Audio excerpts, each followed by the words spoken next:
See what happens. Stay tuned, guys.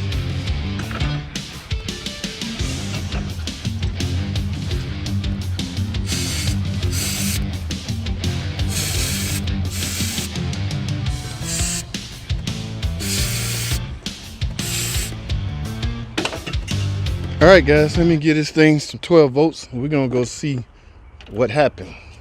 Like I say, I can hear the pump running. Now, if you hear the pump running, one would think you likely should be getting, but you don't really know how much pressure you're getting. I don't know. Let's see. Uh-oh. It's not a fuel problem, guys. Oh, no. All right.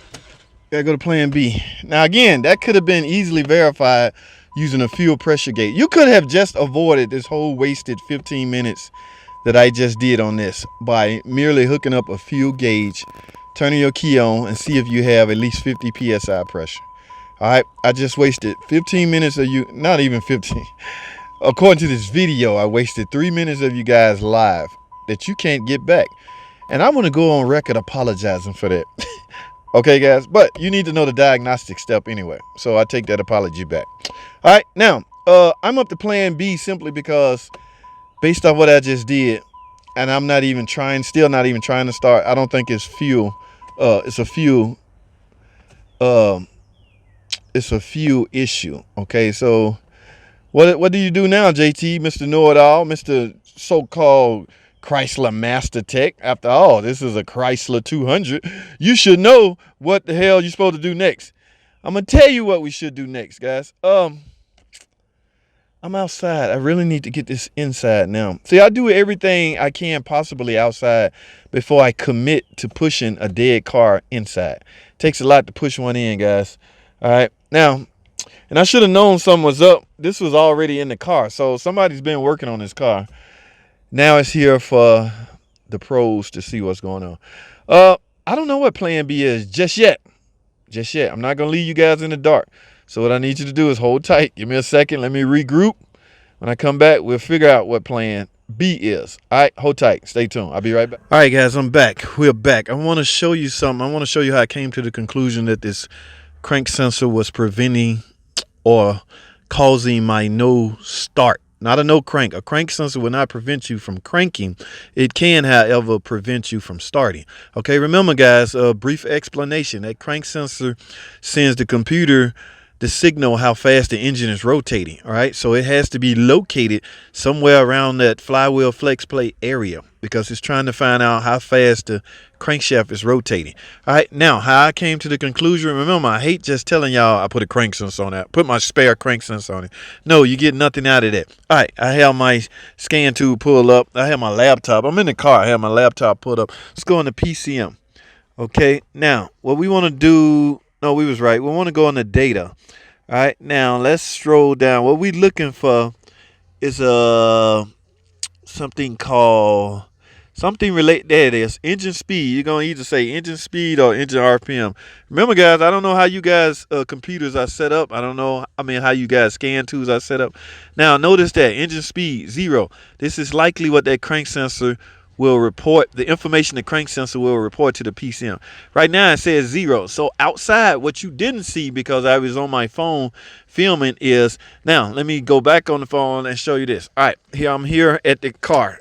All right, so at the same time that I turn this key and spin it over, that RPM signal should move, right? So in other words, let me show you. Oh, by the way, you see that? What y'all see? 0. Okay, that means it's not moving. Now, by the way, I just stuck the new crank sensor in there, but I did, however, leave it unplugged just to prove my point, just in case you're faced with this. Now, that's not the same scenario that the crank sensor is unplugged. A crank sensor can fail in a number of ways, but this is close as I can get to simulating what I'm trying to show you. All right, so it's unplugged, so naturally it's not going to start. I'm only doing that on purpose to show you what I'm trying to get at. All right, just say you outside. I got a no start. Let me go diagnose it. All right, for everything else, all else fail, you verify, you get fuel pressure, blah, blah, blah, blah. Okay, something else is causing it not to start. Pull up your scan tool, go on the data. Look at engine speed, or it may say RPM. Look at that number right there. Right now it says 0. If I turn this key over, it should show numbers. It should show signs that the crankshaft is moving. Now look at this. And look at this. What do you see? 0. All right, that means no signal is leaving the crank sensor.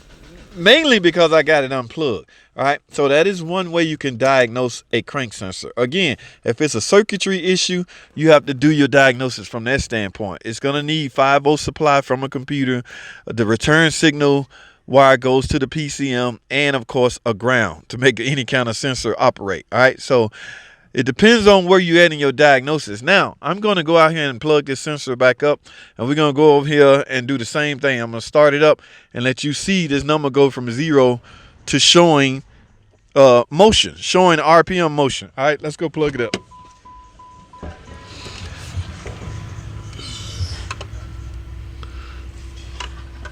All right, based off that, what I just did there, guys, you can see that, again, you DIY guys, you can't replace that sensor without letting it up in the air. Okay, you just may have to bend that shield out of your way. All right, let's go back in. Let me prove my point. All right, here we are. 0. Engine speed 0. Let me turn the key. Let me start the car.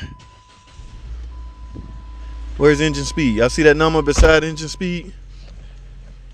All right, guys, there you go. All right, that is one way to diagnose a crank sensor, okay? All right, I feel so much better trying to explain at least that little bit. I hate telling you guys, I simply put in my spare crank sensor, and it start. Here's a scenario you can go by.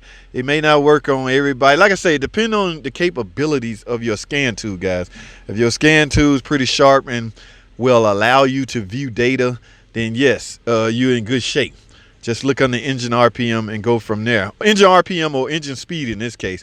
And then also, again, crank sensors can cause you no start and stall out. All right, cam sensors, however, you can run with cam sensors fails, bad, or even disconnected. You just will have long crank time. Not so on a crank sensor, but a cam sensor, yes. All right, and for the most part, guys, these computers are pretty good about throwing trouble codes. So go off of your trouble code as well. The trouble code's purpose, in my opinion, is to lead you in the right direction, on what direction to go to diagnose the car. That's what we failed on that other car. All right, because the battery was down, I did not scan it first. I automatically went toward a suspecting fuel delivery issue. That wasn't the case. As you can hear, the car is running. It's running damn good. All right, guys, that's all I have. I feel so much better. Thanks for watching. Comment, subscribe. I'll see y'all in the next video.